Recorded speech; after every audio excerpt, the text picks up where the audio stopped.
Manchester United, a club once feared across Europe, dominating not just the Premier League, but the Champions League as well. But now, Manchester United is a team in dismay. Is Erik Ten Hag leading them back to glory, or are United stuck in reverse, spiralling deeper into mediocrity? So far from this meeting that any kind of decision has been made. Let's talk about what's really going on at Manchester United. And let's not pull any punches. Is Erik Ten Hag the man who will return Manchester United to the top of English football?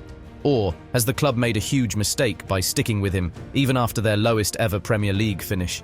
Today, we dive deep into what's going wrong at United. And trust me, it's not pretty.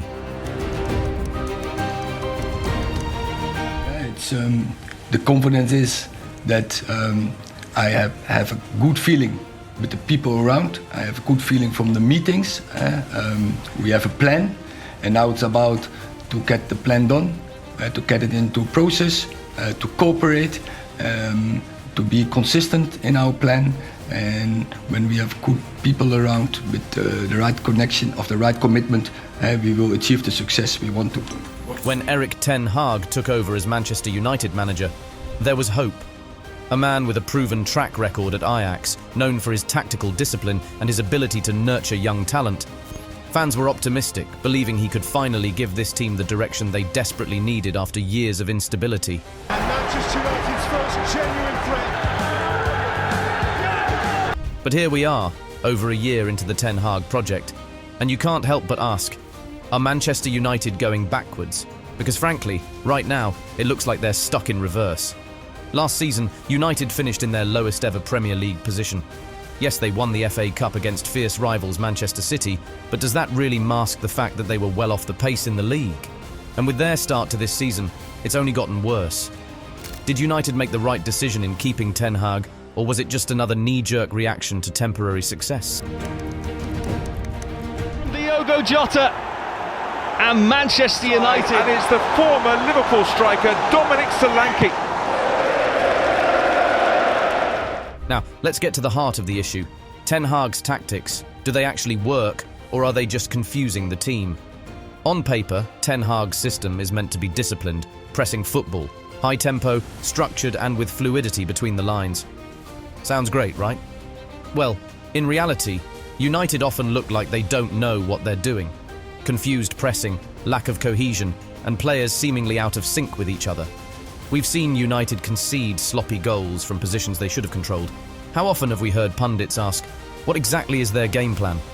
It begs the question, are the players just not good enough to execute Ten Hag's system, or is his approach simply not working in the Premier League? Fans were promised a return to structured, intelligent football, but what we're seeing on the pitch looks more like organised chaos.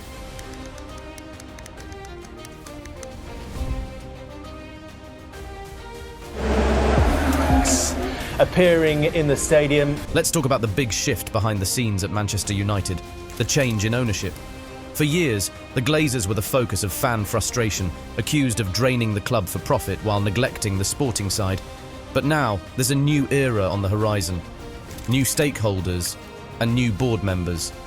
The new stakeholders, led by Sir Jim Ratcliffe, who is the chairman and CEO of the Ineos Chemicals Group, have come in with bold promises.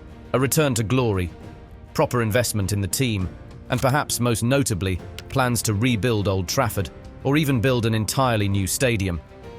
For years, fans have watched as Old Trafford, once the pride of English football, has slowly fallen into disrepair. It's no secret that the stadium needs major work.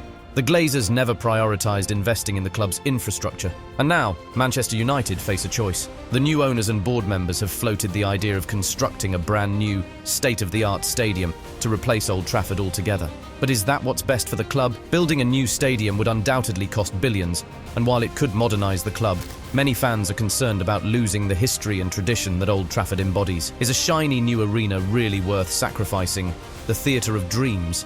Or should the new owners focus on bringing Old Trafford up to modern standards while keeping its soul intact? It's a massive decision for the club's future, one that could divide fans for years to come. But beyond the stadium debate, the new owners have promised something even more important: proper investment in the team.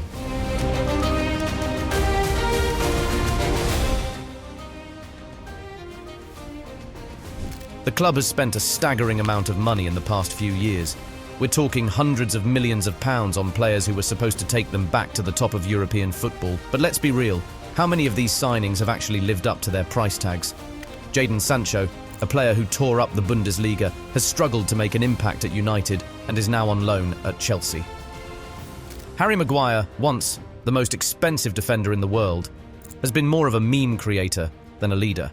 Even Antony, a player hand-picked by Ten Hag for his system, hasn't delivered the kind of performances you'd expect for a £90 million signing. It could be argued that his transfer could be seen as one of the biggest flop transfers in recent years. So, what's going on? Is it poor recruitment? Are the players not suited to the Premier League? Or is there something deeper wrong at the club? United's recruitment strategy has been scattershot at best. They've thrown money at big names, but there's been little thought about how these players will fit into a long-term project. Are they buying stars, or are they building a team? More reasons. Sometimes it's the form. Rasmus Højlund is just in the season. He is not up to 100% fitness, match fitness.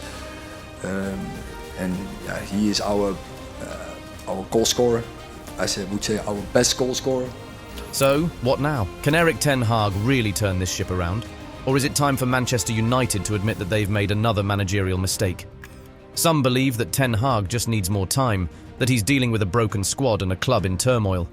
But others feel that the club is stuck in reverse under his management, and that every passing game is pushing them further away from their glory days and destroying the club's image. The question has to be asked, will Ten Hag survive until the end of the season, or will he find himself jobless before then? There's talent in this squad, no doubt. But is Ten Hag the right man to unlock it? Or will his time at Manchester United go down as another failed experiment in the club's post-Ferguson era? The truth is, Manchester United aren't just in a crisis. They're at a crossroads. The decisions made in the next few months, by the board, the owners, and Ten Hag himself, will determine the future of one of the world's most famous football clubs. Will Manchester United rise again, or are they destined to tumble further down the league table? What do you think?